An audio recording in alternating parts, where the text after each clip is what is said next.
Hello readers, Smartians, Surajians, कैसे हो आप सब? Hope you all are fine. Same here बेटा जी. तरुण दुआ, PGT Commerce, Suraj School Rewari, standing in front of you again. Suraj light हो गया.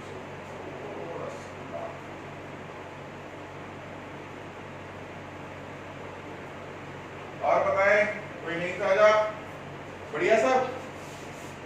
चलिए, आज का हमारा जो टॉपिक है ना बेटा, we are going to discuss what delegation and decentralization and its importance. In the last class, I have discussed the certain important definition. So, good professionals are those who can link the concepts. Like I have discussed what authority, responsibility, accountability. Can authority be delegated? Responsibility be delegated? Accountability be delegated? I hope ये सब आपको clear है. फिर हमने इनका process discuss किया था. देखिए ना, सीधी सी बात है. सबसे पहले हम किसी को क्या देते हैं? रिस्पॉन्सिबिलिटी. फिर उस रिस्पॉन्सिबिलिटी को निभाने के लिए we have to give authority. That's why I have a conclusion that authority and responsibility should go hand in hand. Then fixing accountability. Accountability का मतलब ही क्या था? आंसरेबिलिटी. कल को आपने काम ठीक से नहीं करा तो भैया अकाउंटेबिलिटी भी तो बनती है. हाँ. अब आज का जो पॉइंट है ना बेटा, most important topic, delegation and decentralisation. आपको पता है सीबीएसई करता क्या है बेटा? सीबीएसई में इसका एक क्वेश्चन देता है और कहानी सी बनाता है, स्टोरी सी बनाता है, और फिर आपसे पूछता है case study that identify the concept of management being highlighted in the above case. Fine, 1 mark. फिर नीचे लिखता है explain the importance of the concept of management being highlighted in the above question, in the above case. जिस concept of management को आपने highlight किया उसकी importance लिखिए. 6 मार्क तक का क्वेश्चन आता है, तो हम 6 मार्क जितना एफर्ट इसके लिए डालना चाहेंगे. सो बेसिकली पता है क्या, डेलीगेशन डिसेंट्रलाइजेशन तो बच्चों को समझ में आ जाता है. बेसिकली ना इसमें डिफरेंस नहीं कर पाते क्योंकि ना ये दोनों ना सेम लगते हैं. डेलीगेशन का कॉन्सेप्ट और डिसेंट्रलाइजेशन का कॉन्सेप्ट सेम सा लगता है, बट सेम है नहीं. एक्सपर्ट्स हो ना, प्रोफेशनल्स के लिए सेम नहीं है. ये कैसे? ये मिसकॉन्सेप्शन क्रिएट करता है. बेसिकली मैं आपको बताऊं, डेलीगेशन और डिसेंट्रलाइजेशन का कॉन्सेप्ट सेम है, but decentralisation is an extended version. Means to say what? Delegation of authority बोलता है कि आप डिसीजन मेकिंग पावर को डेलीगेट करो, ट्रांसफर करो, so that workload of an official person gonna be reduce and you have to use the skills and efficiency of your subordinate, which will increase the efficiency and effectiveness of our management for the accomplishment of an organizational objective. This is what is the concept of a delegation of authority. इसी delegation of authority का extended version, one step further, is called what?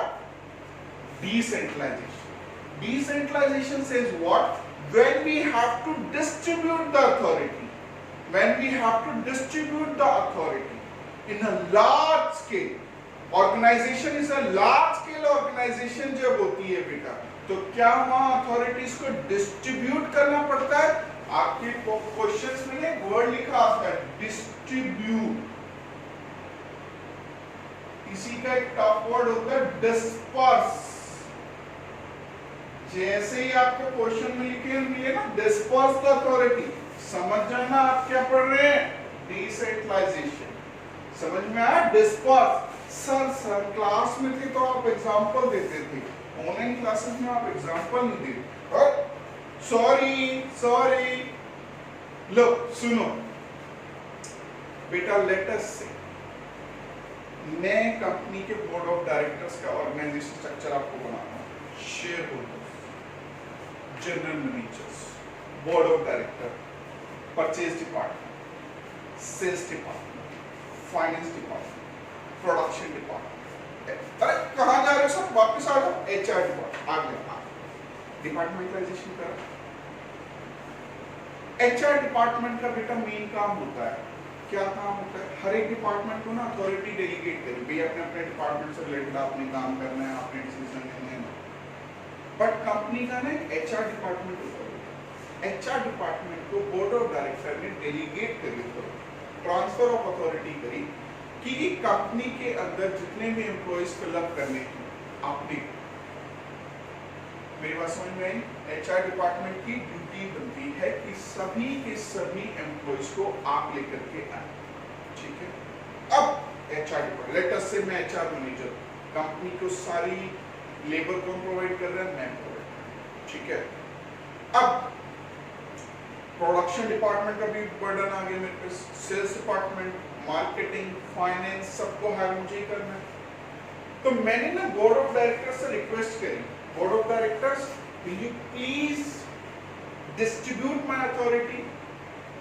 मैंने कहा ऐसा है कि आप ना production department वाले को ना एक अथॉरिटी दो, क्या अथॉरिटी दो कि प्रोडक्शन डिपार्टमेंट वाले जो क्लरिकल लेवल के वर्कर्स हैं उनको तो हायर वो खुद कर ले, टेक्निकल वर्कर जो हैं, जो की मैनेजर पर्संस होते हैं, जिनकी वजह से ऑर्गेनाइजेशन का टर्निंग पॉइंट आता है, उनको हायर हम करते हैं। बोर्ड ऑफ डायरेक्टर की बात अच्छी लगी, तो बोर्ड ऑफ डायरेक्टर ने क्या करा, अपनी अथॉरिटी को ना डिस्पर्स कर दिया, बोला प्रोडक्शन डिपार्टमेंट मैनेजर, आपके प्रोडक्शन डिपार्टमेंट में जितने भी क्लरिकल वर्कर्स होते हैं छोटे मोटे, उनको आप खुद हायर करें। फाइनेंस, टेली का काम करवाना, छोटे मोटे काम करवाना है, खुद करो। एचआर, सेल्स, परचेस, छोटे मोटे वर्कर्स को आप खुद हायर करो। तो बेटा मेरी बात समझने की कोशिश करो, हायर की अथॉरिटी किसके पास होती है, हायर एंड फायर की एचआर के पास, बट एचआर वाले ने ही अपनी अथॉरिटी को डिस्पर्स कराया। अब वो अथॉरिटी सबको मिल गई, मेरी बात समझ रहे हो, अथॉरिटीज जब सबको मिलती चली जाती है, सेम लेवल की अथॉरिटी डिस्पर्स हो गई, जैसे कि रिस्पेक्टिव जगदीश सर ने हरीश सर को कुछ अथॉरिटीज दी, हरीश सर ने अथॉरिटीज को किसको दे दिया, सभी स्कूल्स के प्रिंसिपल्स को, सभी स्कूल के प्रिंसिपल ने अथॉरिटीज दे दी सभी स्कूल के कोऑर्डिनेटर्स को, कोऑर्डिनेटर्स ने अथॉरिटी दे दी पीजीटीज को अपने अपने ब्लॉक के अकॉर्डिंग। तो वो अथॉरिटी बेटा डिस्ट्रीब्यूट होती जा रही है। जब अथॉरिटी डिस्ट्रीब्यूट नेक्स्ट लेवल तक चली जाती है, तब हम क्या बोलते हैं बेटा, ये क्या है, डिसेंट्रलाइजेशन, ठीक है। अब before I proceed to discuss, मैंने देखो इसके बीच में आपको डिफरेंस करके दिखाया, इसमें लेस फ्रीडम होती है, इसमें मोर फ्रीडम होती है। You can read it out in your books, you will get the concept. But उससे पहले मैं आपको एक बात बोलता हूँ, आपसे क्वेश्चन पूछता हूँ, what do you mean by experience? Anyone in the class, will you please able to answer me? What do you mean by experience?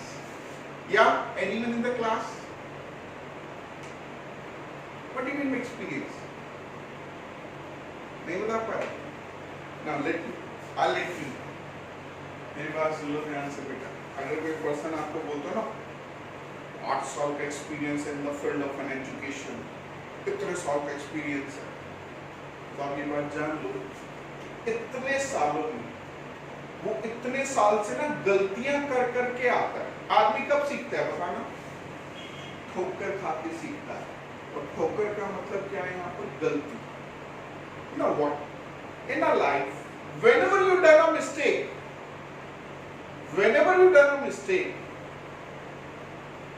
you learn something from that mistake, and chances of occurring that mistake in near future will be reduced to almost zero. Am I right or not? अगर मैं जैसे कि मैं बेटा अपना personal opinion दूं, मुझे school में रिस्पेक्टेड ऑफिसर, ये इवन प्रीवियस स्कूल में रिस्पेक्टेड सुनीता चोपड़ा में प्रिंसिपल ऑफ डीपीएस रेवाड़ी, मुझे वो कोई भी काम अगर दे देती थी, I never ever say no to.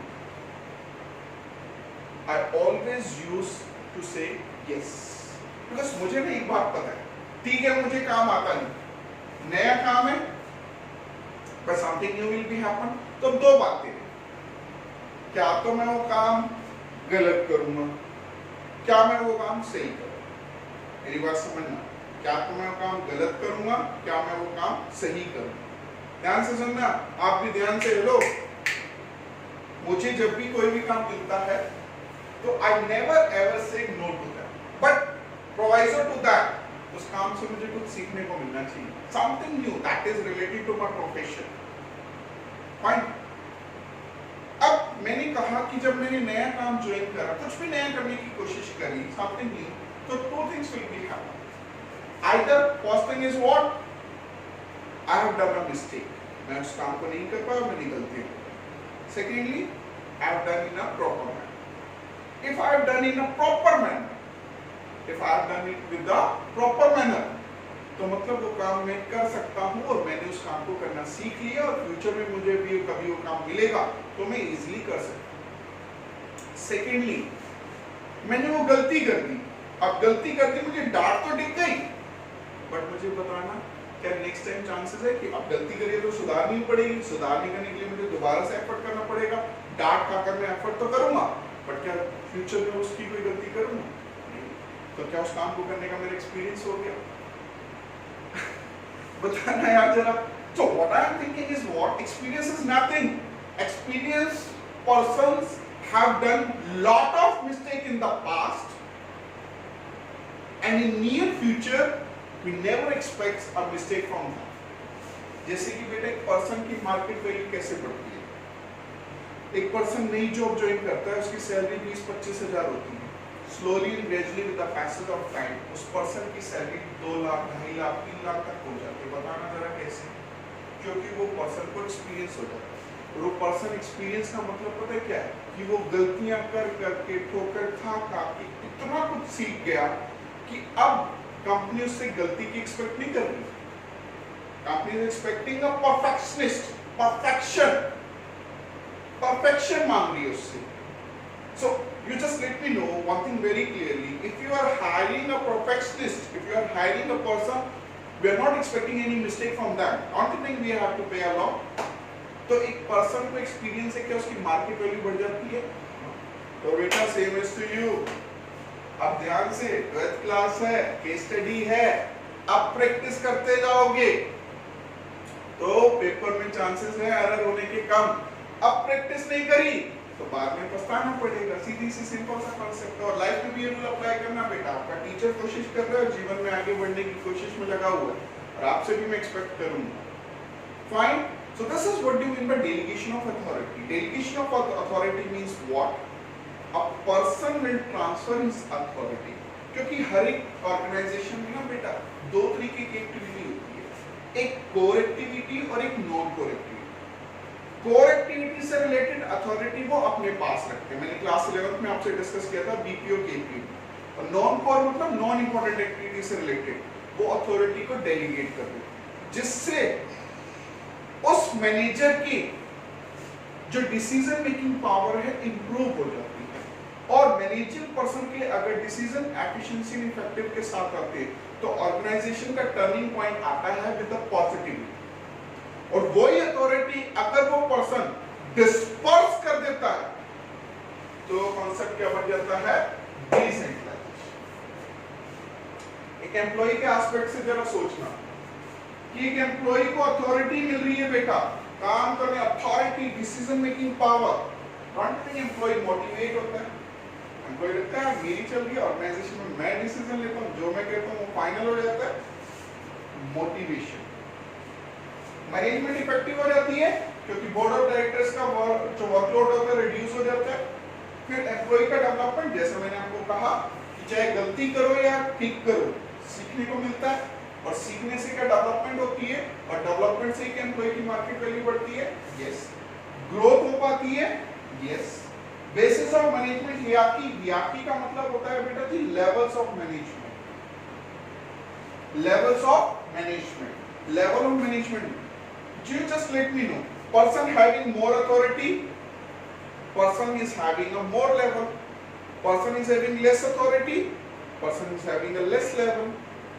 भाई जिसके पास अथॉरिटी ज्यादा है, अब बताओ रेवाड़ी शहर में बताओ सबसे बड़ी जॉब कौन सी मानी गई? आईएएस ऑफिसर, अपने डीसी साहब। बताना, अथॉरिटी है, नहीं खुलने देंगे शहर। केंद्र सरकार ने बोल दिया, सेंट्रल गवर्नमेंट ने बोल दिया, still they are not going to open. Authority है ना, पावर है, तो क्या वो हियरार्की में ऊपर आते हैं? Same manner in a company, company के जनरल मैनेजर के पास पावर ज्यादा होती है, फिर डिपार्टमेंटल्स, फिर सब डिपार्टमेंटल्स, तो जितनी अच्छी पोस्ट उतनी ज्यादा अथॉरिटी, और वही अथॉरिटी वो डेलीगेट। अच्छा, डेलीगेट कौन करेगा, ट्रांसफर कौन करेगा? जिसके पास अथॉरिटी होगी। बताना जरा। फिर बेटर कोऑर्डिनेशन, एम्प्लॉय ऑर्गेनाइजेशन में सीनियर सबऑर्डिनेट रिलेशनशिप डिफाइन होता है and we are able to betterment the coordination. Fine. अच्छा भाई, मुझे एक बात बताओ, because what I am thinking an effort should be in a right direction. बेटा, डेलीगेशन एंड डिसेंट्रलाइजेशन कॉन्सेप्ट अलग-अलग है, बट इसका बेस सेम। बेस क्या है? Relaxation being given to top management by transferring an authority. Delegation one step authority transfer करता है, decentralisation authority को distribute disperse करता है टू मेनी। क्लियर? अब फायदे तो दोनों से सेम से हैं। हाँ, ये स्मॉल ऑर्गेनाइजेशंस में अप्लाई होता है और ये लार्ज में। फायदे दोनों के एक ही है। अब पेपर में कॉन्सेप्ट तो एक आएगा, बट इसके जो इंपॉर्टेंस है ना, इंपॉर्टेंस वो सेम है। जैसे कि देखो, effective management, develop manager talent in near future. Fine. फिर better coordination, better control, initiative among subordinate, तो एम्प्लॉइज को मोटिवेट करता है काम करने के लिए, एम्प्लॉइज को बूस्ट अप करता है। फाइन। तो सेम से पॉइंट्स क्या है? सेम, सिर्फ लिखने का अंदाज है। क्या है? अंदाज। इधर एक है रिलीफ टू टॉप मैनेजमेंट और इधर बोल रहे हैं क्या कि इफेक्टिव मैनेजमेंट हो पाती है। तो आप ये पॉइंट लिखें या ये पॉइंट लिखें, सेम, बट कॉन्सेप्ट अलग अलग आपने आइडेंटिफाई कर लिया। फाइन। आई होप आपको मेरी बात समझ में आई है। This is what you mean by delegation, decentralisation. It's my kind request कि आप एक बार इस टॉपिक को ध्यान से देखेंगे। क्लियर?